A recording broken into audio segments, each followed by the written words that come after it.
Hello बच्चों। तो बच्चों, आज हम एक नया चैप्टर स्टार्ट करेंगे, that is control and coordination. Biology का बढ़िया चैप्टर है, इसमें से एक दो क्वेश्चन आ ही जाता है। इसका बच्चों सबसे पहले टॉपिक है नर्वस सिस्टम। नर्वस सिस्टम क्या होता है, मतलब एक थोड़ा सा एक एग्जांपल के थ्रू समझते हैं इसे। When we touch a hot object that's a dangerous situation for us, then our body reacts on it and keep away from the hot object. मतलब ये एक वो होता है, मतलब अगर कोई हम किसी गर्म ऑब्जेक्ट को छूते हैं तो वो हमारी बॉडी के लिए एक डेंजरस सिचुएशन होती है, और फिर हमारी बॉडी रिएक्ट करती है, उससे दूर हट जाती है। जो भी कोई गर्म सिचुएशन वो होती है, गर्म चीज़ होती है। तो इसका मतलब क्या है, मतलब हमारे हाथ जैसे, मतलब हमने हाथ से कुछ गर्म वो छू लिया, ठीक है। अब हम उससे दूर हट जाएंगे फिर। किस वजह पे उठे? क्योंकि हमारा नर्वस सिस्टम ने वर्क करा कि भी ये गर्म है, इससे दूर हटो, और वो सिग्नल ब्रेन तक पहुँचाए। अभी बताऊँ किस किस थ्रू से ब्रेन तक पहुँचते हैं।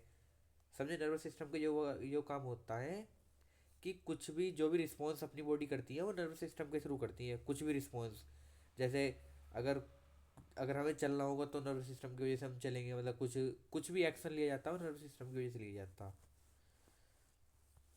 अब बच्चों इसी में नेक्स्ट टॉपिक है न्यूरॉन। तो न्यूरॉन ये मेन टॉपिक है थोड़ा।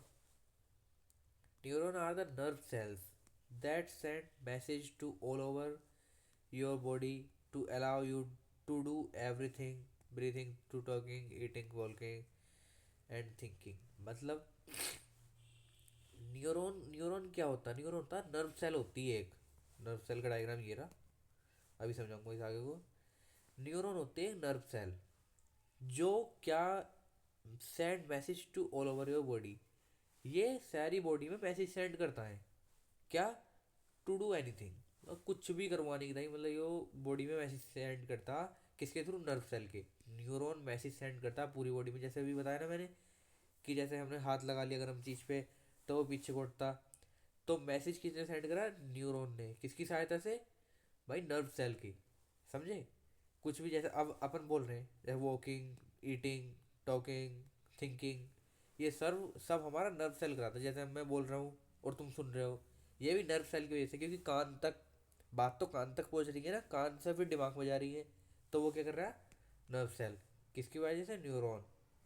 अब जैसे अपन बोलते हैं दिमाग में सोच रहे हैं, मुंह से बोल रहे हैं, तो ये भी तो न्यूरॉन ही करा रहा है, क्योंकि दिमाग में सोचा, दिमाग से मुंह तक लेके आया।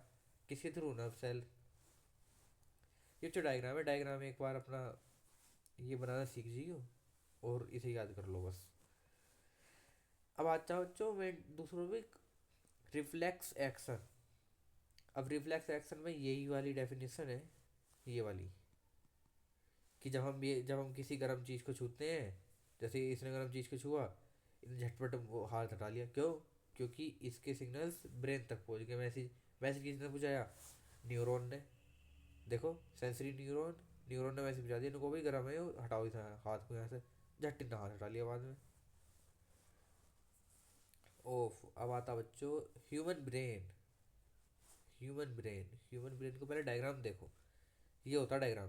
ह्यूमन ब्रेन के बेसिकली तीन पार्ट होते हैं। पहला फोर ब्रेन, दूसरा मिड ब्रेन, तीसरा हिंड ब्रेन। ठीक है। अब फोर ब्रेन में आता सेरिब्रम। सेरिब्रम क्या होता? ये होता है जो लार्जेस्ट पार्ट ऑफ ब्रेन, ठीक है, और कंट्रोल वोलेटाइल एक्शंस। ये बड़ा सबसे बड़ा पार्ट होता है सेरिब्रम। अब आते हैं मिड ब्रेन पे। इसका को सब जानती हो। मिड ब्रेन यहाँ जो होता है, ये किस चीज़ के लिए वो होता है रिस्पॉन्सिबल? ये था आइज रिलेटेड रिफ्लेक्स एक्शन। जो भी हम आंखों से देखते हैं उसके रिफ्लेक्स एक्शन के लिए क्या होता है? मिड ब्रेन रिस्पॉन्सिबल होता है। और अब आते हैं बच्चों थर्ड पे, hind brain. Hind brain pons, ये किस चीज़ के लिए होता है? रेस्पिरेशन। मेड्यूला, रेस्पिरेशन के लिए होता है। मेड्यूला, मेड्यूला बेटे हार्ट बीट्स और वोमिटिंग के लिए रिस्पॉन्सिबल होता। और सेरिबेलम, ये किस चीज़ के लिए होता है? बैलेंस पोस्चर बॉडी, मतलब जो हमारा बॉडी पोस्चर होता है उसे बैलेंस करता। समझ गए? तीन पार्ट होते हैं, fore brain, mid brain, hind brain. Cerebrum होता है लार्जेस्ट पार्ट, और ये वोलेटाइल एक्शंस को वो करता कंट्रोल। मिड ब्रेन क्या करता है? आइज रिलेटेड एक्शंस को वो करता बस। आइज रिलेटेड एक्शंस को रिफ्लेक्स एक्शन कराता। और हिंड ब्रेन में तीन पार्ट होते हैं। पॉन्स मेडुला सेरिब्रम, एक करता है रेस्पिरेशन, दूसरा heart beat, and third is balance the body posture.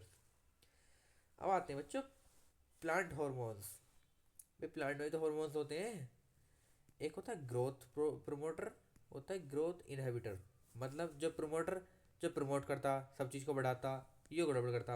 यो क्या करता, जैसे पेड़ बढ़ना, पत्तियां बढ़नी, फल लगने, ये वो, थोड़ा रूट्स बढ़नी, पेड़ का खुद का बड़ा होना, और ये पत्ती झड़नी, पेड़ का बूढ़ा होना, सूख जाना, ये यो काम करता। ये तो जो तीन वो होते हैं, ऑक्सिन, साइकोटिन और गैलिबिनन। और इसमें होता है बच्चों एब्सिसिक एसिड और इथेलिन। अब इन्हें चलो समझते हैं कि क्या क्या होते हैं। ऑक्सिन, ऑक्सिन क्या होता है, ग्रोथ ग्रोथ प्रोवाइड करता।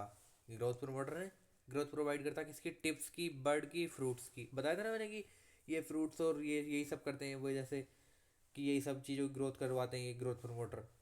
अरे साइटोकाइनिन, साइटोकाइनिन क्या होता है, cell division development of bird. मतलब सेल डिवीजन करता है ये, कि एक सेल को दो में डिवाइड कर देता है, जिससे कि और पत्तियां बन जाती हैं, और सब चीज़ें बन जाती हैं, और प्रोडक्शन होता है, और फर्टिलाइजेशन होती है।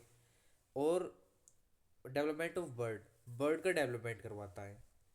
और एब्सिसिक एसिड स्टोमेटा क्लोजिंग और सीड डोरमैनी।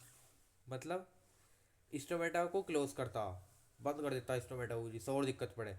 क्यों, क्योंकि ये है ग्रोथ इनहिबिटर। और सीड डोरमनी करता, मतलब सीड को भी बनने नहीं देता, सीड को भी कम करता। अब आता बच्चों गिबरलिन, ये करता सीड जनरेशन, सीड स्कोर बड़ा करता है। ब्रेक डोरमनी, मतलब जो यो सीड्स को बनने नहीं दे रहा था ना, यो बनने नहीं दे रहा था एब्सिसिक एसिड, तो ये करता इसे ब्रेक कर देता और उनको भी बढ़िया करके चल। और स्टेम की हाइट इंक्रीज करता, जो स्टेम होता है उसकी हाइट इंक्रीज करने में बहुत यूजफुल होता। अब आता बच्चों इथाइलिन, इथाइलिन करता है रिविंग, मतलब फल का पकना।